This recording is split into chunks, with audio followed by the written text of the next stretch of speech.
गायत्री स्वाहा स्वधा नमोस्तुते।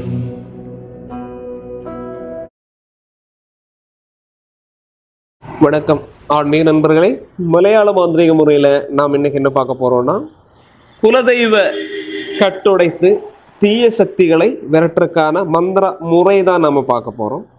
அதுக்கு நீங்கள் ஒருபாடு காசு பணம் எல்லாம் நீங்கள் செலவு பண்ண உண்மையாக நீங்கள் முறையாக நீங்கள் இந்த மந்திர விதியை நீங்கள் பண்ணால் போதும். ஏன்னா இந்த பிரச்சனை நிறைய வருது. நிறைய ஆளுங்க நம்ம கோயிலுக்கு வருது தேவதையோட கெட்டும் ஏவல் பிரச்சனையும் தான். இப்போ நம்ம காளி கோவிலில் ஏவல்னு வரும்போது நம்ம பார்க்கும்போது அந்த ஏவல் மாற்றின பிறகு அந்த ஆள் மேலேயே சிலப்போ சாமி வரும்.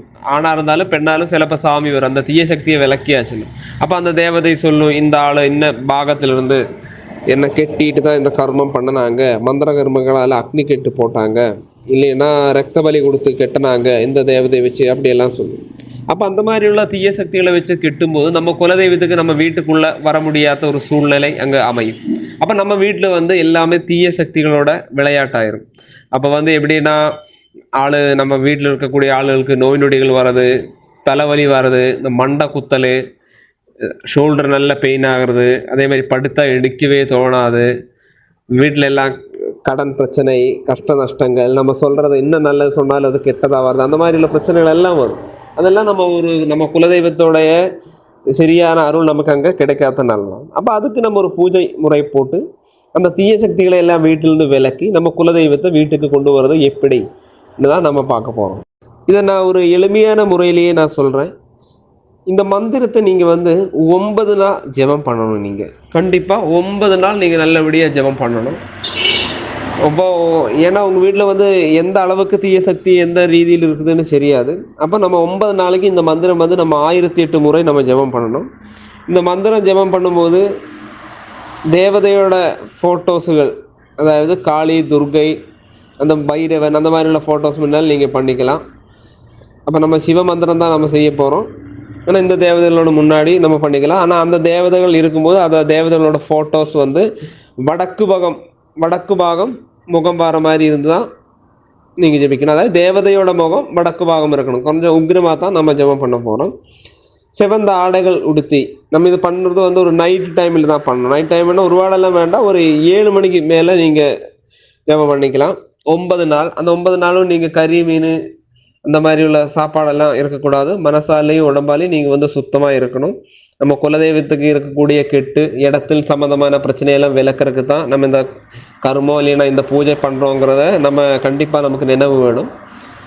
நம்ம இந்த பூஜையை நம்ம ஸ்டார்ட் பண்ணும்போது சிவபகவானை நல்லா நினச்சி ஓம் நம சிவாயா இந்த மந்திரத்தை 108 முறை ஜெபம் பண்ணிக்கணும். ஓம் கம் கணபதியே நமகா இந்த மந்திரத்தையும் நீங்கள் 108 முறை நீங்கள் பண்ணிக்கணும்.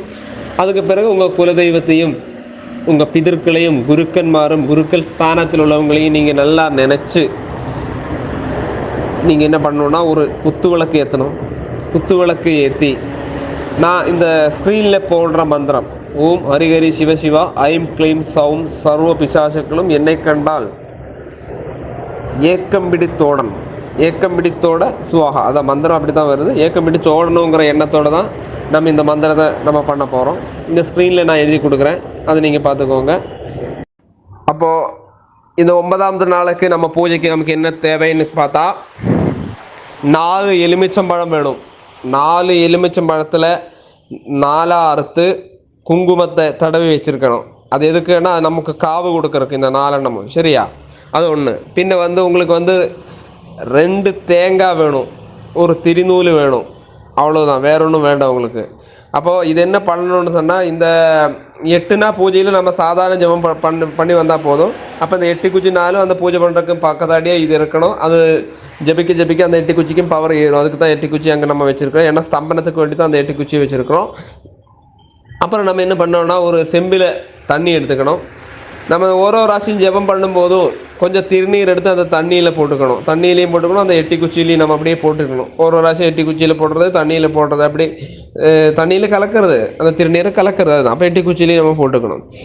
அப்போது இந்த 1008 முடிஞ்சதுன்னா நம்ம என்ன பண்ணணும்னா, நான் 2 தேங்காய் சொல்லியிருக்கேன். 2 தேங்காயில் ஒரு தேங்காய் நீங்கள் நம்ம இந்த உழிஞ்சு எடுத்து தண்ணியில் விடுறதுக்கு, அதாவது திருநூல் போட்டு ஒரு எண்ணம் தண்ணியில் விடுறதுக்கு, ஒரு எண்ணம் நமக்கு வீட்டை சுற்றி இந்த கற்பூரம் வச்சு வீட்டை சுற்றி ஆக்கிட்டு உடைக்கிறதுக்கு.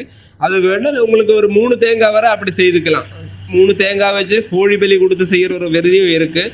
கோழி பலியெல்லாம் வேண்டாம், ஆனால் 3 தேங்காய் எக்ஸ்ட்ரா இருந்தால் 3 தேங்காய் நீங்கள் எக்ஸ்ட்ரா யூஸ் பண்ணிக்கோங்க. தவறு கிடையாது. இல்லைன்னா 2 தேங்காயில் 1 தேங்காய் எடுத்து யூஸ் பண்ணிக்கோங்க, அதெல்லாம் தப்பு கிடையாது.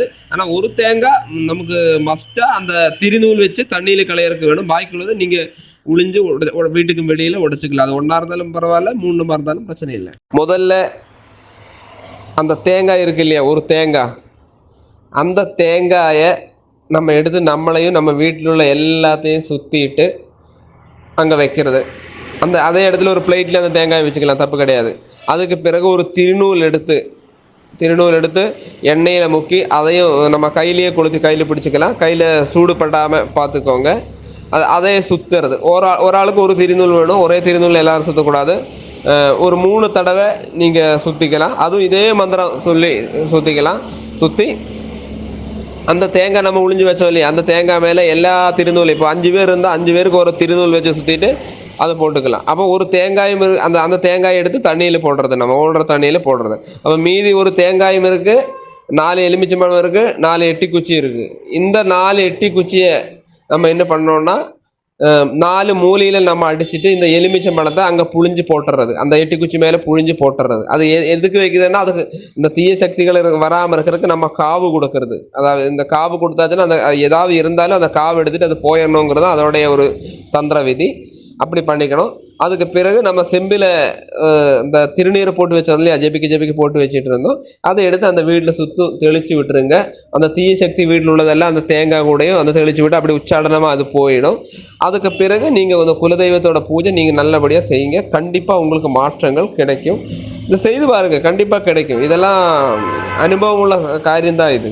ஆனால் நம்ம வேறு மந்திரங்கள் யூஸ் பண்ணுறோம். ஆனால் இந்த மந்திரம் நல்ல பவரான மந்திரம். நம்ம காளி கோயிலுங்கிறதுக்காக காளியோட மந்திரம் யூஸ் பண்ணுறோம். அப்போ இது மாதிரி எல்லா மந்திரக்குமே பவர் இருக்குது. நீங்கள் நல்ல நம்பிக்கையோடு நீங்கள் செய்யுங்க, கண்டிப்பாக உங்களுக்கு வெற்றியே கிடைக்கும். ஏதாவது தேவைன்னா நீங்கள் காளி கோயிலுக்கு கூப்பிடுங்க, அதுக்கு வேண்ட உபதேசங்கள் நாங்கள் சொல்லி கொடுக்குறோம்.